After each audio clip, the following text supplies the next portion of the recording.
नमस्कार दोस्तों, मैं सुरेंद्र खंडेला सोनी एजुकेशन में आपका स्वागत करता हूं। और दोस्तों, राजस्थान की भौतिक स्वरूप चल रहे थे और राजस्थान की भौतिक स्वरूप में अरावली के अध्ययन हमने पिछली क्लासों में किया है और अब मरुस्थल का अध्ययन कर रहे हैं। और मरुस्थल में लगभग हमने पॉइंट देख लिए हैं, कुछ पॉइंट बचे हैं जो नॉर्मल कॉन्सेप्ट के क्वेश्चन हैं। यहाँ से भी कभी कभी क्वेश्चन आ जाते हैं, तो ये पॉइंट और क्लियर करते हैं और इस क्लास में हम इस मरुस्थल को पूरा कर देंगे। ठीक है, तो कुछ पॉइंट यहाँ क्लियर करने जा रहे हैं। तो आप देखिए, मरुस्थल की हम बात कर रहे थे, ठीक है, और मरुस्थल में 16 पॉइंटों में लगभग बातें हमने की है। तो उम्मीद करता हूँ वो क्लासें आपको पसंद आई होंगी। तो आगे देखिए, अब मरुस्थल की मैं जब बात कर रहे हैं, हम बात कर रहे थे थार के मरुस्थल की। देखिए आप क्या पढ़ रहे थे हम? थार मरुस्थल, ठीक है। और थार मरुस्थल का विभाजन, महत्वपूर्ण पॉइंट हमने पहले देख लिए हैं, कुछ पॉइंट और हैं जो हम देखने जा रहे हैं। तो हमारे सामने एक बात आई, मावट। ये देखिए आप मावट, ठीक है। इस मावट से क्वेश्चन बहुत बार आते हैं। पिछले टीचर वाले एग्जाम में पूछा था कि मावट से कौन सी फसल लाभान्वित है, एक क्वेश्चन पूछा था। तो मावट से पता है रबी की फसल क्या है? लाभान्वित है। तो रबी की फसल लाभान्वित है, मावट है क्या चीज़, ये देखिए आप। तो आप ध्यान से देखेंगे, देखिए आप, शीत ऋतु का मानसून है। ये क्या है? शीत ऋतु में होने वाली वर्षा है। क्या है? शीत ऋतु में होने वाली वर्षा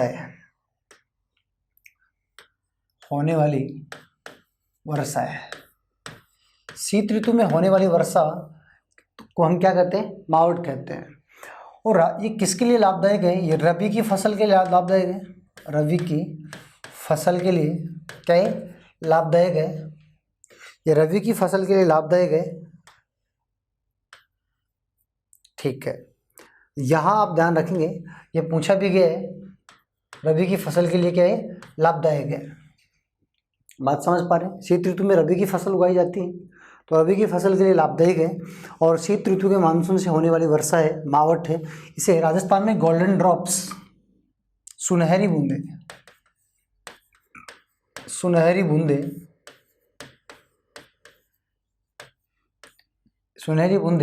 गोल्डन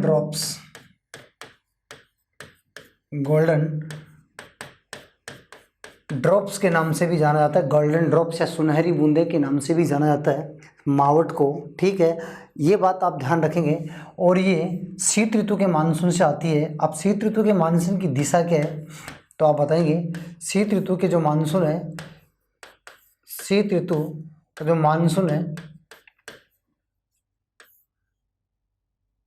मानसून की दिशा की मैं अगर बात करूं, तो आप बताएंगे शीत ऋतु के मानसून की दिशा की मैं अगर बात करूं, तो देखिए आप यहाँ से आप कॉन्सेप्ट समझेंगे। शीत ऋतु के मानसून की मैं बात कर रहा हूँ, तो देखिए आप, ये देखिए आप, शीत ऋतु के मानसून की अगर दिशा की बात करें, तो देखिए ये उत्तरी दिशा है, ठीक है, और ये पश्चिमी दिशा है, ठीक है, और ये अरावली है, ठीक है। ये क्या है? अरावली है, ये अरावली है राजस्थान में, ठीक है। ये जो है ये आपका हिमालय है। ये क्या है? हिमालय पर्वत श्रेणी है। अब आप देखिए, हिमालय की मैं बात करूं, अब आप बताएंगे सर इसकी दिशा कौन सी है, तो आप इस बात को ध्यान रखेंगे, ये दिशा है। ये देखिए आप, ये दिशा है। मेरा कहने का मतलब क्या है, आप ध्यान रखेंगे, शीत ऋतु की दिशा, ये देखिए आप, ये दिशा है। इस मानसून की दिशा कौन सी? ये दिशा है। तो आप बताएंगे सर इसकी दिशा उत्तर और पश्चिम में। शीत ऋतु के मानसून की दिशा भारत में जब प्रवेश करती है, तो इसकी दिशा कौन सी है? उत्तर और पश्चिम में। फिर जैसे जैसे ये आगे चलती है और ये हिमालय के टकराती है, तो जब हिमालय के टकराती है तो ये बर्फबारी करती है, और जैसे जैसे दक्षिण भाग में जब आती है, तो ये बूंदों के रूप में बरसती है राजस्थान में, और अरावली के टकराती है और मरुस्थल में वर्षा करती है, ठीक है। क्या करती है? मरुस्थल में वर्षा करती है। तो आप ध्यान रखेंगे, मरुस्थल में वर्षा करती है, यानी ये जो मरुस्थल में क्या करती है? वर्षा करती है। मरुस्थल में वर्षा मरुस्थल में वर्षा शीत ऋतु के मानसून से मावठ से वर्षा होती है। ये मावठ से वर्षा होती है, आप ध्यान रखेंगे। जबकि अरब सागर के मानसून से वर्षा नहीं होती है, ये भी हम बात करेंगे। देखिए, और यही मानसून बात करूँ मैं जम्मू कश्मीर में, J&K जम्मू कश्मीर में ये क्या करता है, बर्फबारी करता है। जबकि ये राजस्थान में, ये मरुस्थल में वर्षा करता है, यहाँ ये बूंदों के रूप में बरसता है। यानी राजस्थान, देखिए पंजाब, राजस्थान, हरियाणा, इन क्षेत्रों में ये बूंदों के रूप में बरसता है। किन के रूप में बरसता है, बूंदों के रूप में बरसता है। ठीक है, जलवायु के कॉन्सेप्ट में इसको पूरी डिटेल से बात करने वाले हैं। यहाँ मावठ की बात आ गई तो हम बात करेंगे। तो ये बर्फबारी करता है, कहाँ, जम्मू कश्मीर में ये बर्फबारी करता है। हिमालय से जब टकराता है तब ये बर्फबारी करता है। और जब हिमालय के नीचे पंजाब, हरियाणा और राजस्थान की मैं बात करूँ तो यहाँ बूंदों के रूप में बरसता है। और मरुस्थल में वर्षा इसी मानसून से होती है। इसकी दिशा क्या है, उत्तर और पश्चिमी दिशा है। शीत ऋतु के मानसून की दिशा कौन सी है, उत्तर पश्चिमी है। तो ये आप ध्यान रखेंगे, शीत ऋतु के मानसून की दिशा कौन सी है, उत्तर पश्चिम है, उत्तर पश्चिमी इसकी दिशा है। तो ये बात आप ध्यान रखेंगे मावठ की। इसे गोल्डन ड्रॉप्स और सुनहरी बूंदों के रूप में भी जाना जाता है। गोल्डन ड्रॉप्स और सुनहरी बूंदों के रूप में भी जाना जाता है। ये बात आप ध्यान रखेंगे। अब बात मेरी ये है, देखिए यहाँ से एक कॉन्सेप्ट आप और क्लियर करेंगे। सर ये देखिए, मावठ में एक बात और ध्यान रखनी है आपको। क्या ध्यान रखनी है मावठ में, ये मावठ है यानी शीत ऋतु, जो शीत ऋतु का मानसून है, शीत ऋतु का मानसून है, ये जल ग्रहण कहाँ से करता है, जल ग्रहण कहाँ से करता है, ये अपनी जलवाष्पकता कहाँ से प्राप्त करता है। तो शीत ऋतु का जो मानसून है यानी मावठ होती है, ये मैंने कॉन्सेप्ट समझा है कि यहाँ तो ये बर्फबारी होती है और यहाँ बूंदों के रूप में बरसता है। दिशा कौन सी है, उत्तर और पश्चिमी। कौन सी वर्षा के लिए लाभदायक है, रबी की फसल के लिए लाभदायक है। इसे राजस्थान में सुनहरी बूंदों के नाम से भी जाना जाता है। तो मेरा कॉन्सेप्ट ये है, आप एक बात ध्यान रखेंगे कि मावठ जो है, ये जो शीत ऋतु का मानसून से होती है, तो ये जो शीत ऋतु का मानसून है, ये अपना जल कहाँ से ग्रहण करता है। तो आप ध्यान से देखिए, ये कहाँ से ग्रहण करता है। देखिए आप कहाँ से ग्रहण करता है, ये भूमध्य सागर,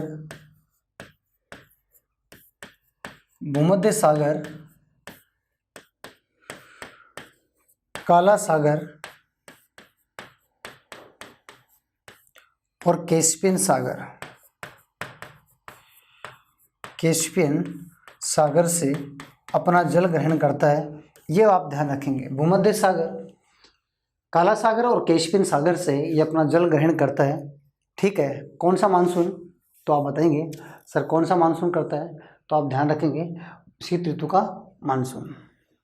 ठीक है, शीत ऋतु का मानसून इनसे जल ग्रहण करता है। सबसे ज़्यादा किससे करता है, भूमध्य सागर के विक्षोभ से ही मावठ संभव हो पाती है। ठीक है, ये बात आप ध्यान रखेंगे और इस बात को हम जलवायु में डिटेल से देखेंगे। काला सागर से भी जल ग्रहण करता है और कैस्पियन सागर से भी जल ग्रहण करता है। कैस्पियन सागर विश्व की सबसे बड़ी खारे पानी की झील है, जो कहाँ पड़ती है, यूरोप में पड़ती है। ठीक है, सॉरी ये एशिया में पड़ती है। और काला सागर कहाँ पड़ता है, यूरोप में पड़ता है। ठीक है, और भूमध्य सागर कहाँ पड़ता है, अफ्रीका और यूरोप के मध्य पड़ता है। ठीक है, विश्व का सबसे बड़ा अंतर्देशीय सागर कौन सा है, भूमध्य सागर स्थित है। ठीक है, भूमध्य सागर है। तो ये आप ध्यान रखेंगे। और पिछली क्लास में मैंने भूमध्य सागर के बारे में बताया भी था आपको। ठीक है, जब विश्व के मरुस्थलों की बात की थी तो वहाँ बताया था भूमध्य सागर। ठीक है, और आगे वाली क्लासों में हम इसे जब जलवायु की बात करेंगे तो इसको और डिटेल से देखेंगे, तो आप ध्यान रखेंगे। ठीक है, तो भूमध्य सागर, कैस्पियन सागर और काला सागर सबसे ज़्यादा किससे प्राप्त करता है, भूमध्य सागर से। इतना कॉन्सेप्ट आप ध्यान रखेंगे मावठ के संदर्भ में, तो ध्यान रखें। ठीक है, और मरुस्थल में वर्षा होने का कारण कौन है, मावठ ही है। और देखिए आप एक थोड़ा सा और कॉन्सेप्ट समझा दूं मैं, तो आप एक बात ध्यान रखेंगे कि मावठ से वर्षा होती है। देखिए आप, मावठ से वर्षा होती है मरुस्थल में, जबकि अगर मैं बात करूं मरुस्थल की, मैं थोड़ी सी बात करूं, कॉन्सेप्ट को ध्यान में रखिए। देखिए आप, ये दक्षिणी भाग है और ये क्या है, पश्चिम भाग है, ठीक है। ये अरब सागर है, ये क्या है, अरब सागर है, ये अरब सागर और ये बंगाल की खाड़ी है, बंगाल की खाड़ी है, ठीक है। ये अरब सागर और ये बंगाल की खाड़ी है। तो आप देखिए, ये अरावली है, ये क्या है, ये अरावली है, ये अरावली है, ठीक है। और ये हिमालय है, ये हिमालय है। अब आप ध्यान से देखेंगे, ये हिमालय है, ठीक है, ये हिमालय है। अब देखिए आप, ये हिमालय है। अरब सागर की शाखा, अरब सागर की हवाएं, ये देखिए आप, ये अरब सागर से जाने वाली हवाएं हैं, ठीक है। ये आगे चलती हैं और अरावली के समानांतर ये आगे हिमालय से टकराती हैं और मरुस्थल में वर्षा नहीं होती है। देखिए अरब सागर के मानसून से मरुस्थल में वर्षा क्यों नहीं होती है। देखिए अभी ये मरुस्थल है, तो आप ये भी थोड़ा सा ध्यान रखेंगे, मरुस्थल से अरब सागर के मानसून में वर्षा नहीं होती है। अरब सागर का मानसून अरावली के समांतर होने के कारण ये सीधा निकल जाता है और हिमालय के टकराने के बाद में ये पंजाब, हरियाणा, हिमाचल प्रदेश इनमें वर्षा करता है। ठीक है, हिमाचल, पंजाब, हरियाणा, हिमाचल इन क्षेत्रों में ये वर्षा करता है, जबकि मरुस्थल में वर्षा नहीं होती है। तो आप बताएंगे मरुस्थल में वर्षा क्यों नहीं होती है, अरब सागर के मानसून से क्यों नहीं होती है। तो आप बताएंगे अरावली के समानांतर है।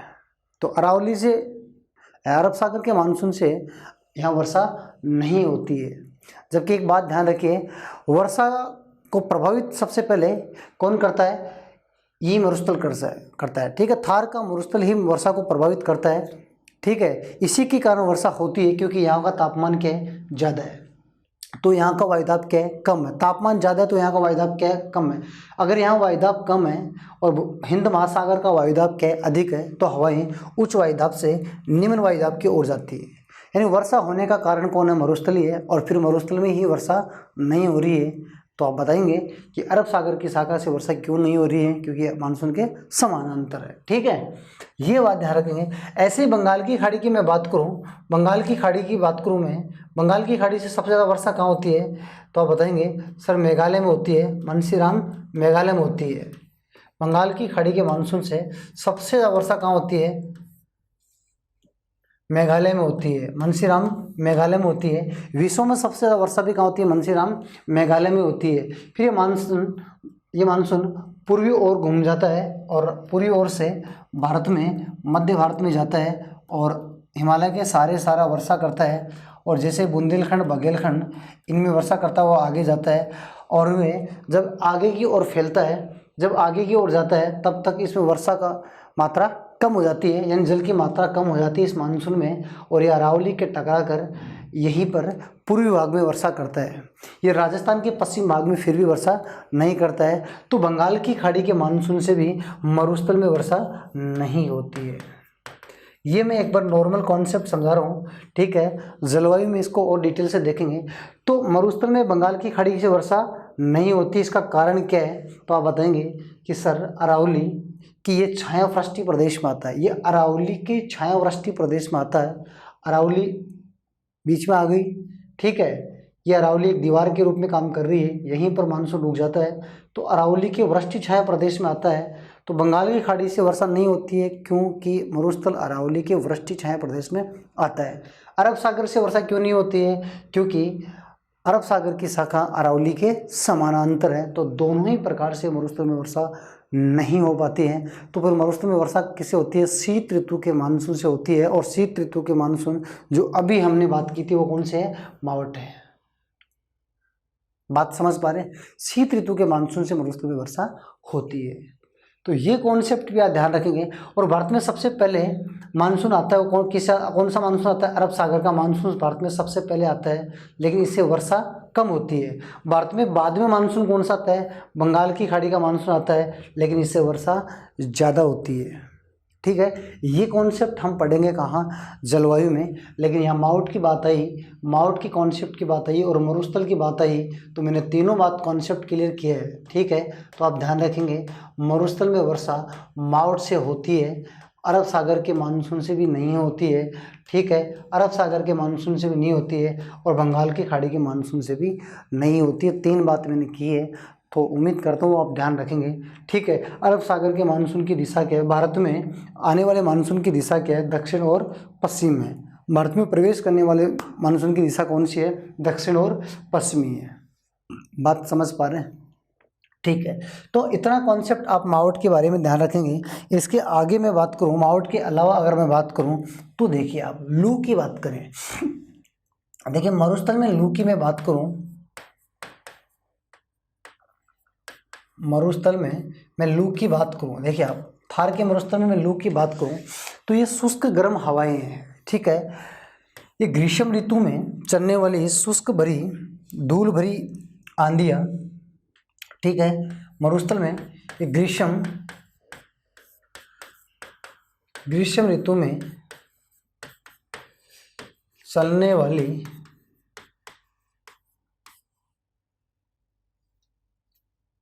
गर्म हवा जो स्थानीय हवा है, ये कैसे है, स्थानीय हवा है, ठीक है, जो ग्रीष्म ऋतु में कहाँ चलती है, मरुस्थल में चलती है, ठीक है। और मरुस्थल में कहाँ चलती है तो आप बताएंगे, मरुस्थल में उत्तर पश्चिम भाग में चलती है, ठीक है। ये बात आप ध्यान रखेंगे, कहाँ चलती है, उत्तर पश्चिम भाग में, मरुस्थल के उत्तर पश्चिम भाग में चलती हैं हवाएं, ठीक है, यानी पश्चिमी मरुस्थल में चलती है मुख्य रूप से, ठीक है। ये गर्म हवाएं हैं, शुष्क भरी धूल भरी आंधियों से, ये लू जिसे हम लू कहते हैं, वही आंधी और शुष्क भरी हवाएं क्या कहलाती है, स्थानीय भाषा में लू कहलाती है। क्या कहलाती है, लू। और ये हवा भी कैसी है, स्थानीय हवा है। हवा कैसी है, स्थानीय है, ठीक है। तो मरुस्थल में चलने वाली शुष्क भरी धूल भरी आंधियाँ जो ग्रीष्म ऋतु में चलती हैं क्या कहलाती हैं, लू कहलाती है, ठीक है, लू कहलाती हैं। ये ध्यान रखिए, मरुस्थल में गर्म हवाएं चलती हैं। कुछ गर्म हवाओं का कॉन्सेप्ट मैं यहाँ से बता देता हूँ आपको। देखिए आप मरुस्थल में ये आप ध्यान रखेंगे, मैं यहाँ बता देता हूँ, आप ध्यान रखेंगे। देखिए आप मरुस्थल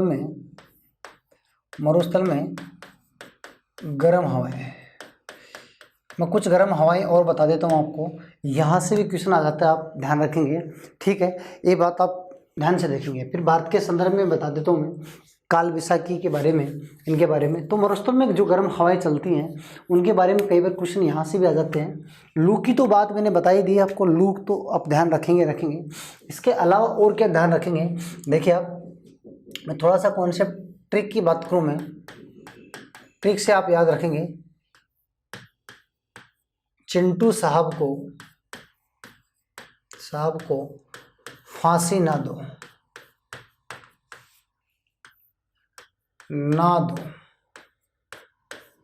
चिंटू साहब को फांसी ना दो, ये आप ध्यान रखेंगे। चिंटू साहब को फांसी ना दो, चीसू, इससे आप ध्यान रखेंगे। चिनुक हवाएं, ठीक है। सा से साठा, ठीक है से हरमटन, ब से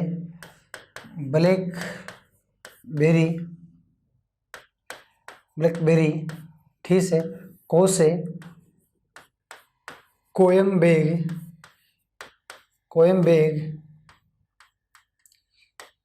ध्यान रखेंगे, ठीक है, कोयम्बेग है, ठीक है। फा से फोन हवाएं, और सी से सिराको, ठीक है, और ना से नार्वेस्टर,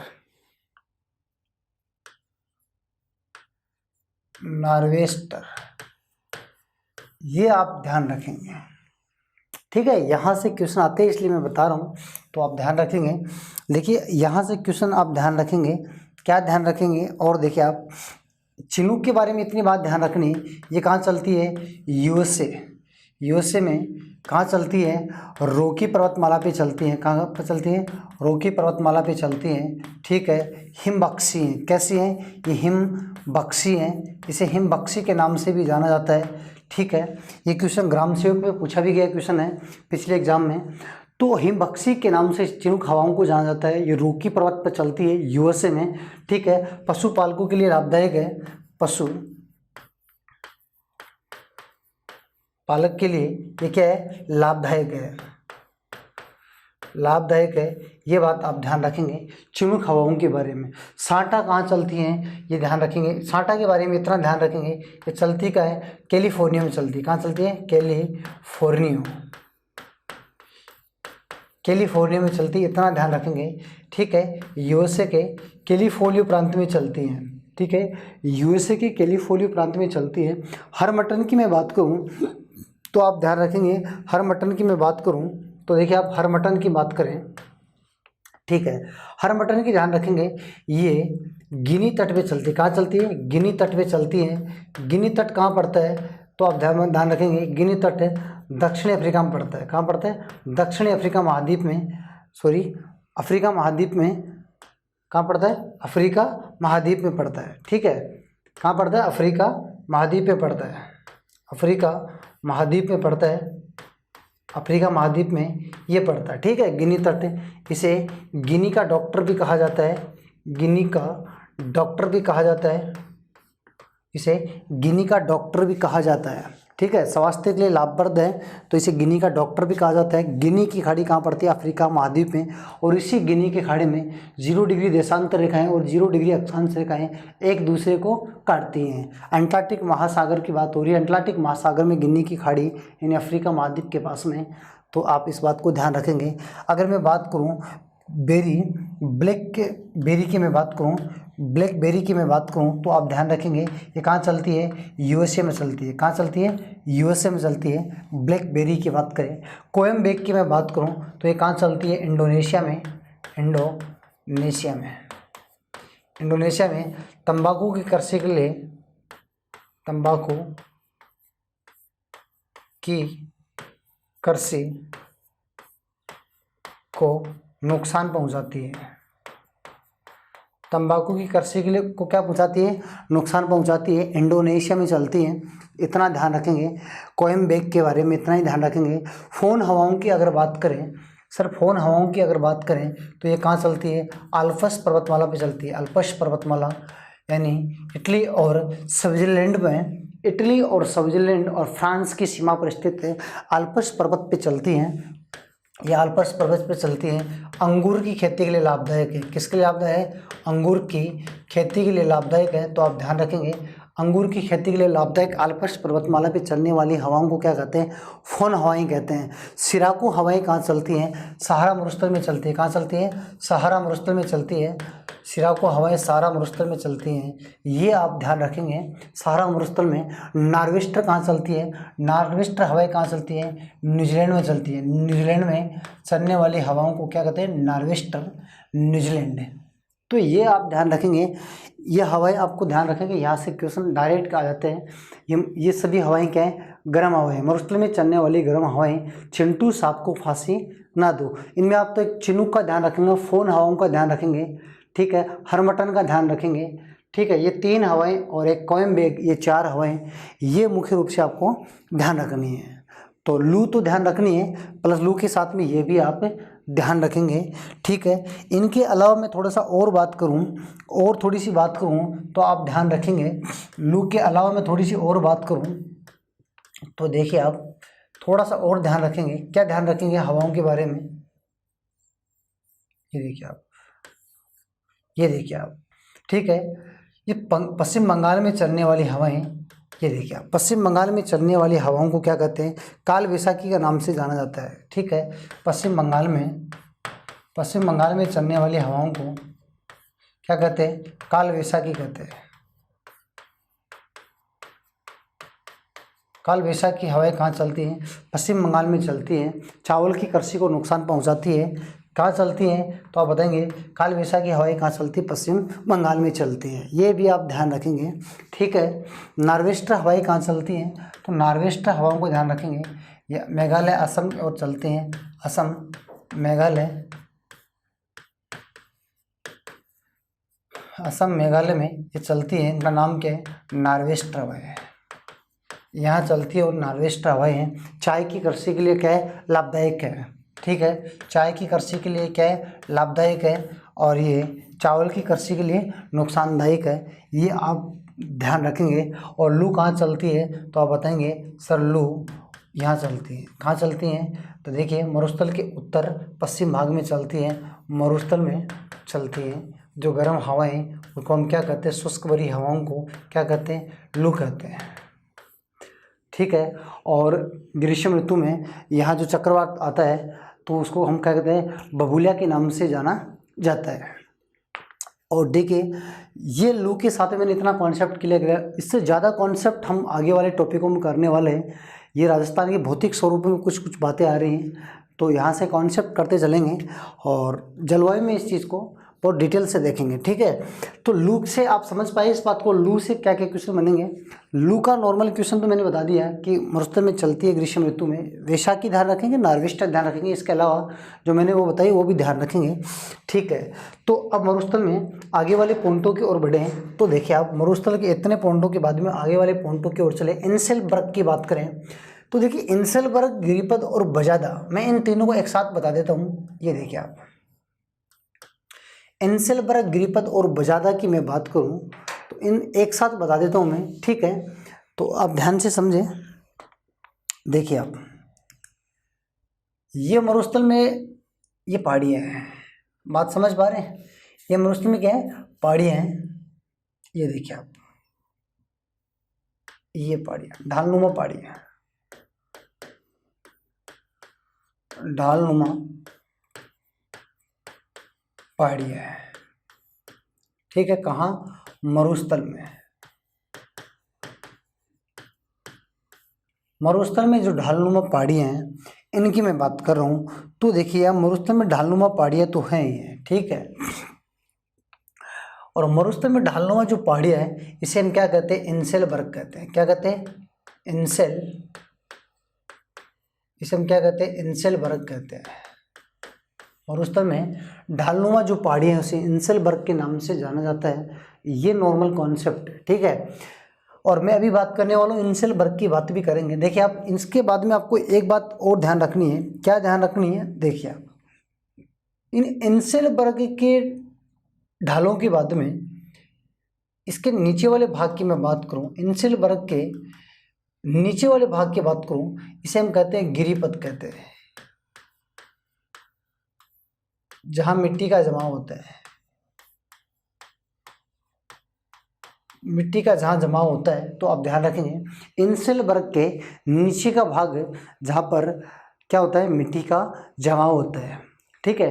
वो क्षेत्र क्या कहलाता है, गिरिपद कहलाता है। और जहाँ पर जल राशि, ये देखिए आप, जहाँ पर ये देखिए जल राशि, ये क्षेत्र एंसेलबर्ग के दक्षिण भाग में जहाँ पर जल इकट्ठा होता है, जल एकत्रित होता है,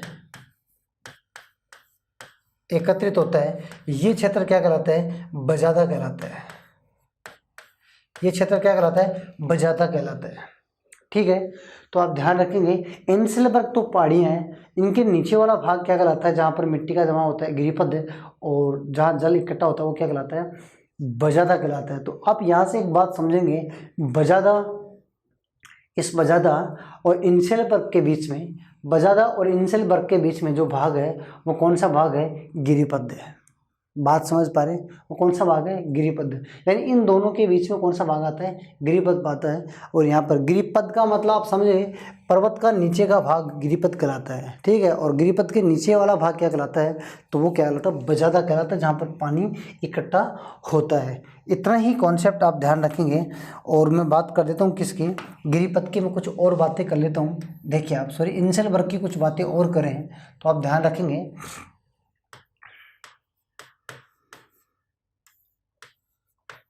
पर्वतीय क्षेत्र कैसा, पर्वतीय, ढालनुमा मरुस्थल में, ठीक है। एंसेलबर्ग को देखिए जर्मन भाषा का शब्द है, एक जर्मन भाषा का शब्द है, एक जर्मन भाषा का शब्द है, ठीक है। इसे द्वीपीय पर्वत भी कहा जाता है, इसे द्वीपीय पर्वत कहा जाता है। अगर राजस्थान में एंसेलबर्ग का उदाहरण देखें तो नक्की झील, नक्की झील और सांबर झील है। नक्की झील और कौन सी है, सांबर झील है। नक्की झील और सांबर झील इंसेलबर्ग का उदाहरण है। आप बात समझें, नक्की झील और सांबर झील दोनों ही क्या है, इंसेलबर्ग का उदाहरण है। ये पर्वतीय क्षेत्र हैं ढाल वाले, जर्मन भाषा में इसे क्या कहते हैं, इंसेलबर्ग कहते हैं। और इसे द्वीपीय पर्वत की संज्ञा भी दी गई है, ये भी आप ध्यान रखेंगे इंसेलबर्ग के बारे में। गिरिपथ नॉर्मल है और बजादा भी नॉर्मल कॉन्सेप्ट है, मैंने यहाँ बता दिया, ठीक है।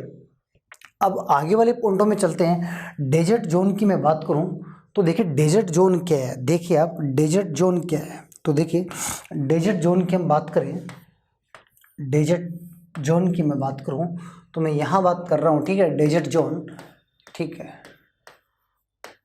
डेजर्ट जोन की अगर मैं बात करूं तो आप ध्यान रखेंगे भूस्तर का जल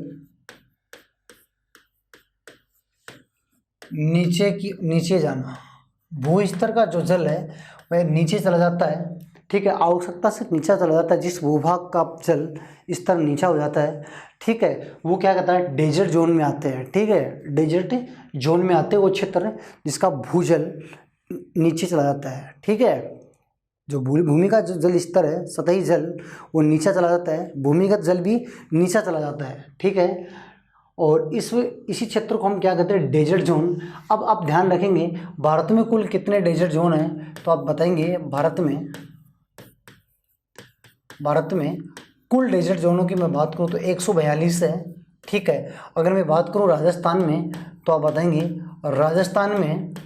राजस्थान में कितने हैं, तो आप ध्यान रखेंगे राजस्थान में कुल कितने, 85 डेजर्ट जोन हैं। राजस्थान में टोटल कितने हैं, 85 है, भारत में कितने, 142 है। डेजर्ट जोन का मतलब क्या होता है, भू स्तर से जल स्तर क्या होता है, नीचा हो जाता है, ठीक है, सतही जल और भूमिगत जल क्या होता है, नीचे चला जाता है, ठीक है। तो यहाँ नलकूप खोदना ये प्रतिबंध होते हैं, ठीक है। तो देखिए राजस्थान सरकार ने पूर्ण रूप से प्रतिबंध लगा दिए हैं, पूर्ण रूप से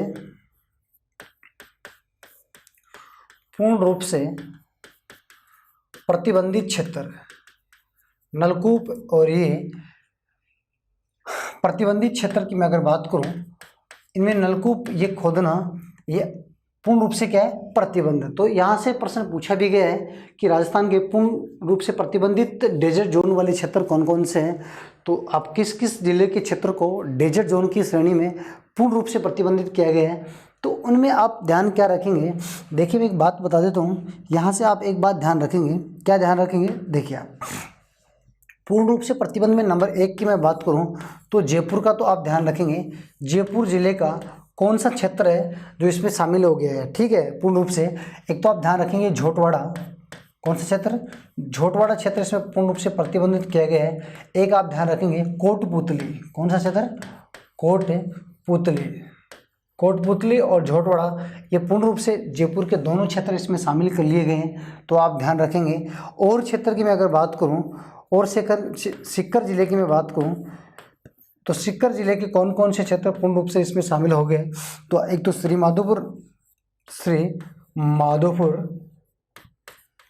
माधोपुर आपको ध्यान रखना है, ठीक है। एक धोद क्षेत्र, ये आपको ध्यान रखना है, धोद और श्री माधोपुर, ये दो क्षेत्र आपको सीकर के ध्यान रखना है। इसके बाद में अगर मैं और देखें तो कौन कौन से क्षेत्र और आ रहे हैं, तो इसमें पूर्ण रूप से प्रतिबंधित हैं, ठीक है, जहां पर ये प्रतिबंधित किए गए हैं। तो अब मैं बात करूं सीकर और जयपुर के अलावा मैं बात करूं तो झुंझुनू की मैं बात कर लेता हूं। झुंझुनू में कौन सा क्षेत्र पूर्ण रूप से इसमें शामिल किया गया है, तो आप ध्यान रखेंगे मंडावरा, कौन सा क्षेत्र, मंडावरा, ठीक है, ये क्षेत्र आप झुंझुनू का ध्यान रखेंगे। अजमेर की मैं बात करूं तो अजमेर का कौन सा क्षेत्र, तो आप ध्यान रखेंगे अजमेर का कौन सा क्षेत्र इसमें शामिल हुआ है, पुष्कर, कौन सा क्षेत्र है, पुष्कर क्षेत्र इसमें शामिल हुआ है, ठीक है। और अगर बात करें अजमेर के अलावा मैं और बात करूं तो जयपुर हो गया, सीकर हो गया, झुंझुनू हो गया। अलवर की मैं बात करूं तो अलवर का बहरोड क्षेत्र, कौन सा, बहरोड क्षेत्र, अलवर का बहरोड क्षेत्र आप ध्यान रखेंगे। इसके अलावा मैं और बात करूं जालौर ज़िले की मैं बात करूं तो जालौर ज़िले का कौन सा क्षेत्र है, एक तो आप ध्यान रखेंगे सांचौर, कौन सा क्षेत्र, सांचौर, और सांचौर के अलावा एक ध्यान रखेंगे रानीवाड़ा। सांचौर के अलावा आप ध्यान रखेंगे रानीवाड़ा क्षेत्र भी इसमें शामिल किया गया है। तो देखिए आप एक बात ध्यान रखेंगे, जालोर की मैं बात करूं तो कौन कौन से क्षेत्र यहाँ से आपको सुमेलित करवा सकता है, कौन से पूर्ण रूप से प्रतिबंधित जो डेजर्ट जोन में आते हैं। तो आप ध्यान रखेंगे जयपुर के 2 है, कोटपुतली और जोटवाड़ा। सीकर के 2 ध्यान रखें, श्रीमाधोपुर और धोद। और जालोर के भी 2 ही ध्यान रखने, जालोर के सांचौर और रानीवाड़ा। अलवर का बहरोड, अजमेर का पुष्कर और झुंझुनू का मंडावरा ये पूर्ण रूप से प्रतिबंधित क्षेत्र हैं जल के दोहन के मामले में। ठीक है, यहाँ से नलकूप इनके खुदाई के लिए पूर्ण रूप से प्रतिबंध किया गया है, या खुदाई नहीं की जा सकती। ठीक है, तो ये डेजर्ट जोन के क्षेत्र में आते हैं, तो आप ध्यान रखेंगे इस बात को। और मरुस्थल के आगे वाले पॉइंटों में चलें तो देखिए हमने क्या देखा, इंसेलबर्ग देखा, गिरिपथ देखा, बजादा देखा और डेजर्ट जोन देखा। ये 4 क्षेत्र देखे हैं इसमें। ठीक है, इसके अलावा मरुस्थल में और क्या क्षेत्र देखें तो आप देखिए इसके अलावा और देखिए काजरी संस्थान। ये विकासात्मक कार्यों की मैं बात करूं, क्या क्या विकास हो रहे हैं मरुस्थल में, मरुस्थल के विकास के लिए क्या क्या प्रयास किए जा रहे हैं। देखिए आप विकासात्मक संस्था की मैं बात करूं तो मरुस्थल के विकास के लिए कौन कौन सी संस्था तत्पर हैं। तो ये देखिए आप आपके सामने 1 नंबर संस्था की मैं बात करूं तो कौन सी है, काजरी है। ये देखिए आप काजरी। ठीक है, ये क्या विकास कर रही है, क्या काम कर रही है मरुस्थल में। तो काजरी की मैं बात करूं तो देखिए काजरी की सबसे पहले बात करें तो काजरी की स्थापना,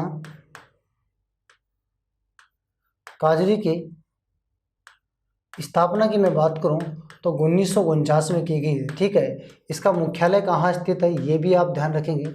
इसका मुख्यालय कहाँ स्थित है तो आप ध्यान रखेंगे जोधपुर में स्थित है। कहाँ स्थित है, जोधपुर में स्थित है। अगर इसके नाम की मैं बात करूं तो आप नाम में भी थोड़ा सा ध्यान रखेंगे, काजरी, काजरी ये आप ध्यान रखेंगे, काजरी यानी सेंट्रल एरिड, एरिड मतलब शुष्क, केंद्रीय शुष्क। ठीक है, सेंट्रल यानी केंद्रीय, एरिड मतलब शुष्क जोन रिसर्च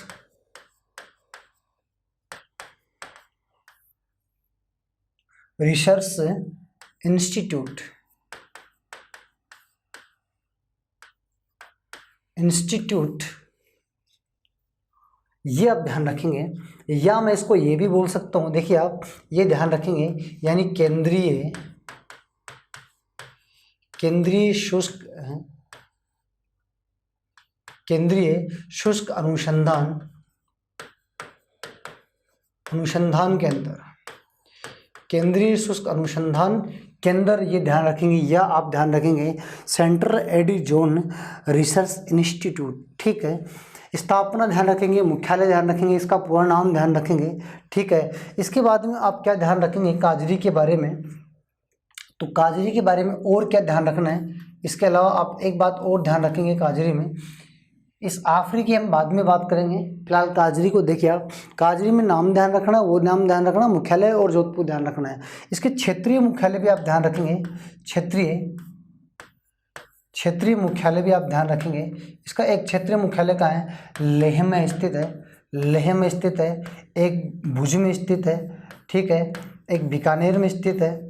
ठीक है, बीकानेर के अलावा और कहाँ स्थित है, जैसलमेर में स्थित है, जैसलमेर में स्थित है। इसके अलावा कहाँ स्थित है, पाली में स्थित है। ये इसके क्या है, ये इसके राजस्थान में 3 है। भुज कहाँ पड़ता है, गुजरात में पड़ता है। ठीक है, और लेह कहाँ पड़ता है, जम्मू कश्मीर में पड़ता है। ठीक है, ये इसके क्या है, क्षेत्रीय कार्यालय। ये भी आप ध्यान रखेंगे किसके, काजरी संस्थान के क्षेत्रीय कार्यालय स्थित है। ठीक है, और शुष्कता को कमी करना, ये शुष्कता को कमी करना। ठीक है, इसका मेन उद्देश्य क्या है, शुष्कता को कम करना है। ठीक है, किसका, काजरी का। तो आप स्थापना, मुख्यालय, नाम ध्यान रखेंगे, इसका क्षेत्रीय कार्यालय ध्यान रखेंगे। सहयोग की मैं अगर बात करूं कि किसके सहयोग से, सहयोग की मैं बात करूं तो यूएसए के सहयोग से प्लस यूनेस्को के सहयोग से स्थापित की गई है। ठीक है, यूएसए प्लस यूनेस्को के सहयोग से स्थापित की गई काजरी संस्थान। आपको ज़्यादा कुछ नहीं ध्यान रखना, इतना ध्यान रखना मुख्यालय कहाँ स्थित है, नाम का कौन सा है, नाम की फुल फॉर्म क्या है। ठीक है, क्षेत्रीय कार्यालय भी नहीं पूछते हैं। ठीक है, मेन मुख्यालय ध्यान रखना है, बस ध्यान ये रखना है, ठीक है। अब मैं बात करता हूँ आफरी, और इसका मुख्य उद्देश्य क्या है, शुष्कता को कम करना है। अब बात मैं करूँ आफरी की, तो देखिए आफरी की बात करें, ये देखिए आप आफरी, इसकी स्थापना आप ध्यान रखेंगे, स्थापना इसकी ध्यान रखेंगे 1985 में, ठीक है। इसकी स्थापना 1985 में। इसका मुख्यालय कहाँ स्थित है, तो आप ध्यान रखेंगे सर इसका मुख्यालय जोधपुर में, ये जोधपुर ले, ठीक है। इसका मुख्यालय भी कहाँ है, जोधपुर है, ठीक है। इतनी बात आप ध्यान रखेंगे।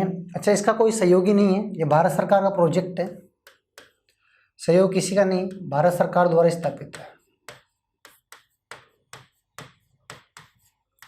ठीक है। नाम आप ध्यान रखेंगे, नाम देखिए आप आफरी की मैं बात करूं, ये आफरी है, ठीक है। एरिड, एरिड मतलब शुष्क, forest, forest research institute, research institute, ठीक है। Forest, arid forest research institute, ठीक है। यानी कि आप बोल सकते हो एरिड का मतलब शुष्क, फॉरेस्ट मतलब वन, रिसर्च मतलब अनुसंधान, इंस्टीट्यूट मतलब संस्थान,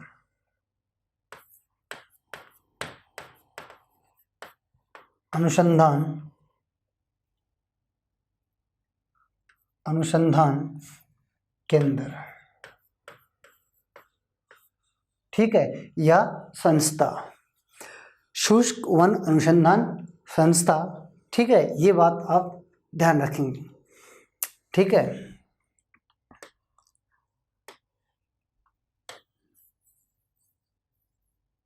देखिए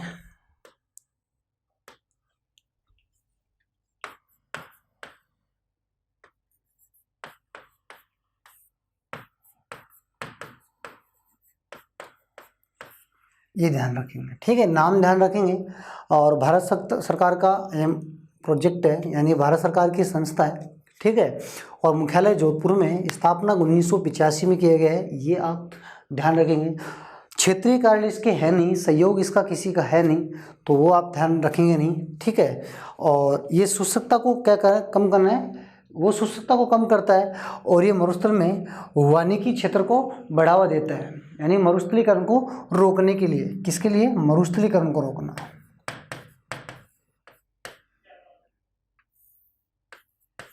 मरुस्थलीकरण को क्या करना, रोकना।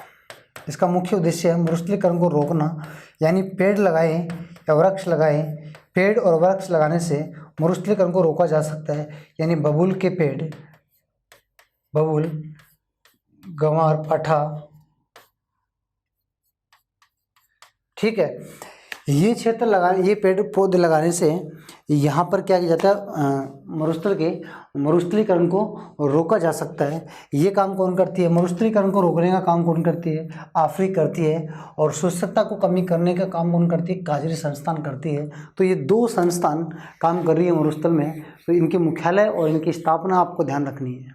यहीं से क्वेश्चन आते हैं, स्थापना और मुख्यालय, तो आप ध्यान रखेंगे, ठीक है। अगर इसके बाद में और बात करें कि सर और कौन से क्या है, तो आप ध्यान रखेंगे। देखिए आप अगले पॉइंटों की मैं और बात करूं, तो देखिए मरुस्थल के अगले पॉइंटों की ओर चलें। ये देखिए आप सूखा संभावी कार्यक्रम, यानी मरुस्थल में, ये आप देखिए मरुस्थल में कौन कौन से कार्यक्रम चलाए गए हैं, तो ये आप ध्यान रखें, कौन कौन से कार्यक्रम मरुस्थल में चलाए गए हैं। तो यहाँ से आप कुछ बातें ध्यान रखेंगे। तो सूखा संभावी कार्यक्रम देखिए आप, ये तीनों कार्यक्रम आपको ध्यान रखने, यहाँ से डायरेक्ट क्वेश्चन आते हैं, ठीक है। अब क्या ध्यान रखना है वो देख लीजिए आप, ठीक है। सूखा संभावी कार्यक्रम कब स्टार्ट हुआ, एक तो ये ध्यान रखना है, कब प्रारंभ हुआ, तो आप ध्यान रखेंगे 1974 और 75 में, ठीक है। 1974 और 75 में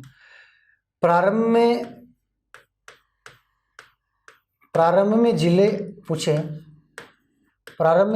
तो 8, और वर्तमान में कितने जिलों में चल रहा है, वर्तमान में कितने जिलों में चल रहा है, तो ये बताएंगे आप।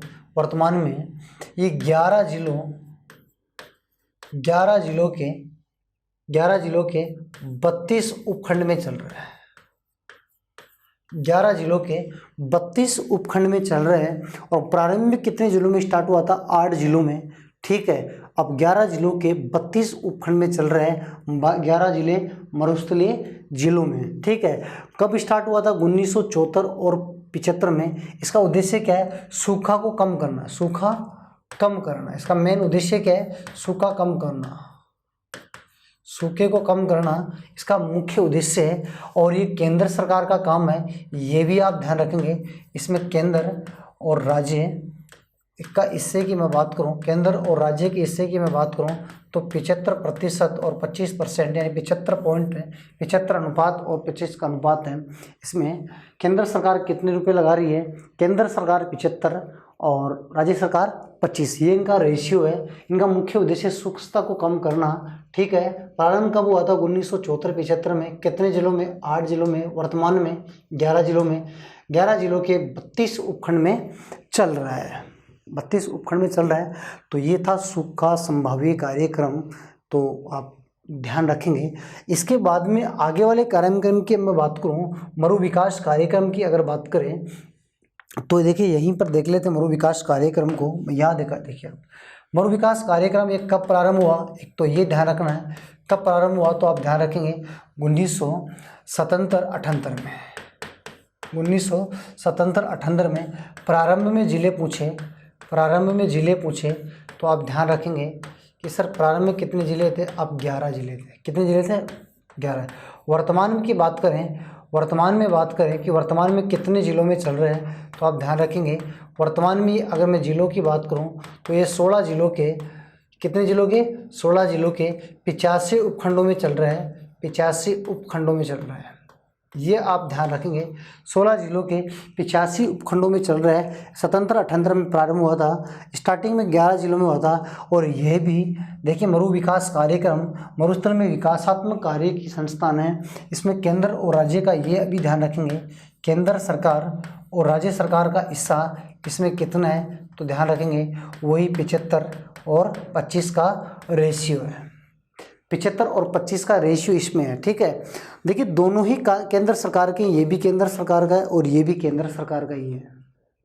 ठीक है, दोनों केंद्र सरकार के, दोनों में प्रारंभिक जिले अलग है और बाद में जिले अलग है। और दोनों की डेट आपको ध्यान रखनी है, ये 74-75 और ये 77 और 78 है। समन्वित बंजर भूमि कार्यक्रम की मैं बात करूं तो देखिए समन्वित बंजर भूमि की इसकी बात करें, यहाँ से क्वेश्चन क्या आता है, देखिए आप इसमें आपको एक बात तो ये ध्यान रखनी, ये कब प्रारंभ हुआ, पहली बात तो ये है, तो आप बताएंगे 1992 और 93 में प्रारंभ हुआ। पहली बात तो ये कब प्रारंभ हुआ, 1992 और 93 में प्रारंभ हुआ, ये ध्यान रखेंगे। सर ये कितने जिलों में प्रारंभ में, कितने जिलों में प्रारंभ हुआ था, प्रारंभ में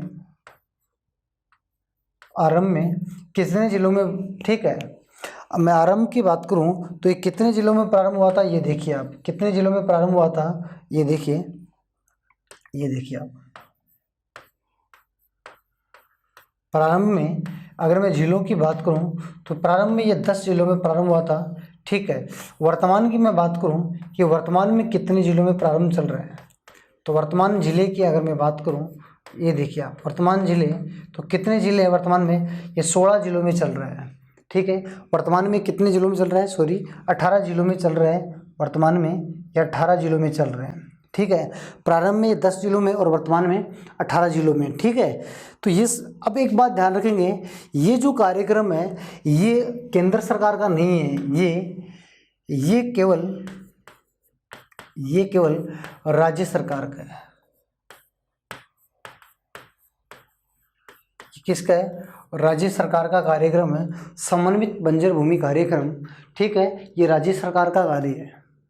ठीक है, तो ये बात आप ध्यान रखेंगे। राजस्थान में सबसे ज़्यादा बंजर भूमि कहाँ स्थित है, जैसलमेर में। ठीक है, और प्रति भूमि सर्वाधिक है, जोधपुर में स्थित है। गोचर भूमि सर्वाधिक है, बाड़मेर में स्थित है। ठीक है, राजस्थान में सर्वाधिक ठीक है पथरीली भूमि की मैं बात करूं, ठीक है, पथरीली भूमि को कहाँ है, राजसमंद में स्थित है, तो आप ये ध्यान रखेंगे, ठीक है। समन्वित 3 कार्यक्रम हो गए, समन्वित कार्यक्रम ये कब चला, प्रारंभ में कितने जिलों में चला, वर्तमान में कौन से जिले में चल रहा है, ठीक है। ये भी प्रारंभ में कितने जिलों में चला, अब वर्तमान में कितने में चल रहा है, और ये भी ध्यान रखेंगे, ठीक है। 3 कार्यक्रम ध्यान रखना है, 2 संस्थाएं ध्यान रखनी है।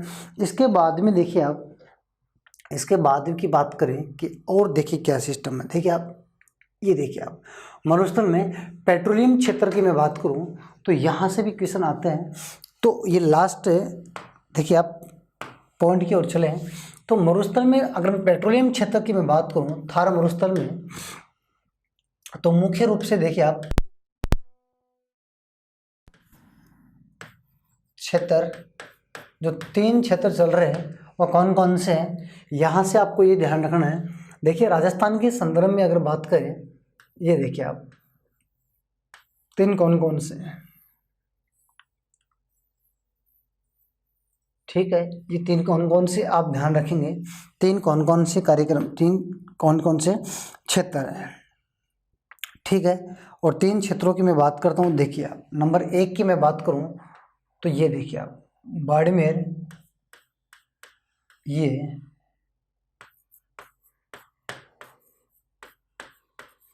सांचौर, बाड़मेर सांचौर, बाड़मेर सांचौर बेसिन,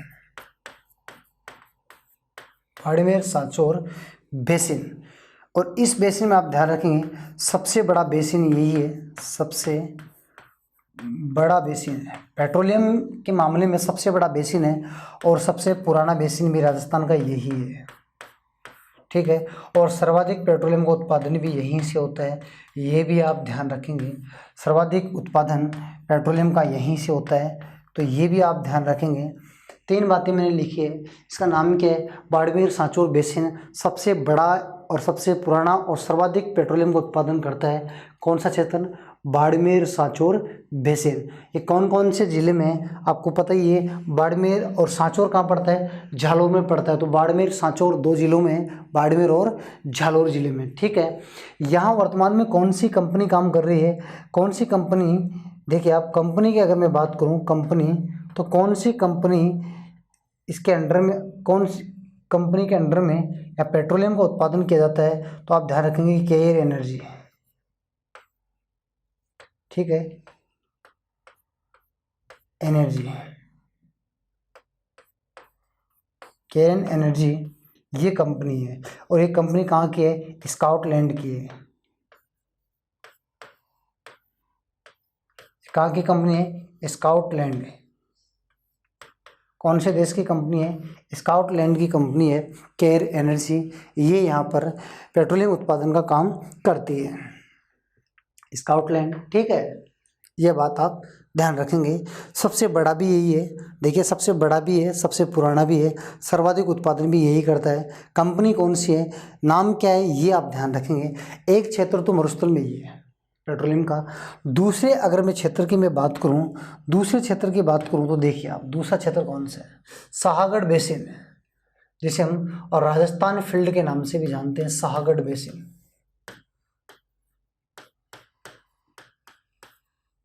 शाहगढ़ बेसिन यानी जैसलमेर में शाहगढ़ बेसिन, ठीक है। इसे राजस्थान फील्ड के नाम से भी जानते हैं, राजस्थान फील्ड के नाम से भी जानते हैं, शाहगढ़ बेसिन, ठीक है। फिनिक्स ओवरसीज यह कंपनी काम करती है। इस कंपनी की मैं अगर बात करूं तो फिनिक्स ओवरसीज है, कौन सी है, फिनिक्स ओवरसीज। यहाँ पर जो कंपनी पेट्रोलियम का उत्पादन करती है उसका नाम है फिनिक्स ओवरसीज। और ये फिनिक्स ओवरसीज कहाँ की कंपनी है, तो ये आप ध्यान रखेंगे यूएसए की कंपनी है फिनिक्स ओवरसीज, ठीक है।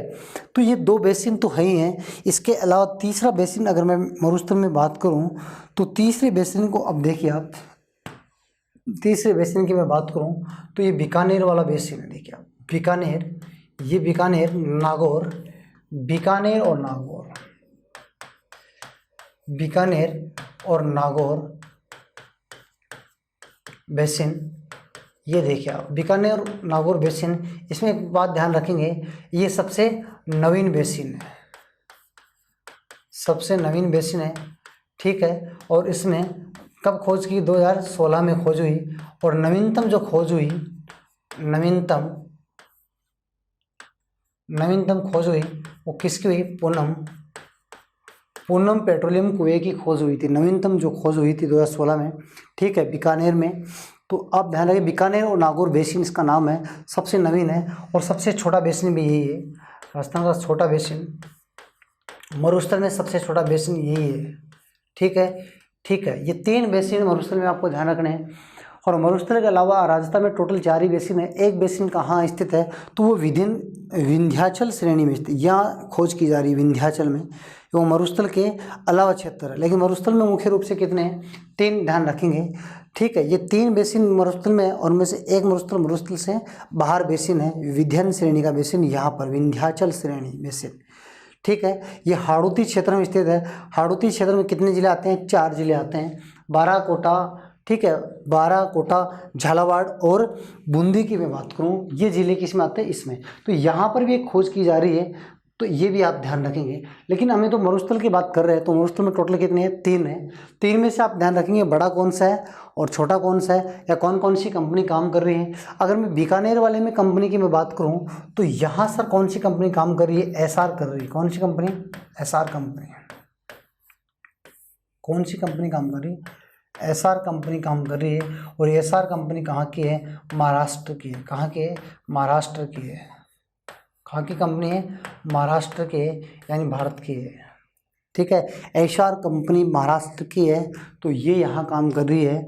दूसरे वाले में जो मैंने बात की, यहाँ कौन सी कंपनी काम कर रही है, तो फिनिक्स ओवरसीज कंपनी काम कर रही है। यहाँ जो कंपनी काम कर रही है वो स्काउटलैंड की कंपनी काम कर रही है, तो कंपनी का नाम में केयर एनर्जी कंपनी स्थित है, ठीक है।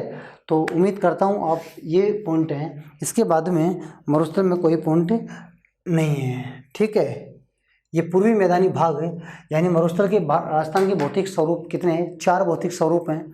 मरुस्थल और अरावली को हमने बहुत डिटेल से देखा है, प्रत्येक पॉइंट को हमने देखा है। इसके बाद में 2 भौतिक स्वरूप बच गए, एक तो पूर्वी मैदानी प्रदेश बच गया, पूर्वी मैदानी प्रदेश, और एक दक्षिणी पूर्वी पठारी प्रदेश। इन दोनों को हम देखेंगे अगली क्लास में। ये यहाँ तक हमने देख लिया, मरुस्थल तक हमने पूरा कॉन्सेप्ट क्लियर कर लिया है, अरावली हमने कॉन्सेप्ट पूरा क्लियर कर लिया है, ठीक है। दोनों भौतिक स्वरूपों को अगली क्लासों में कंटिन्यू करेंगे। Thank you.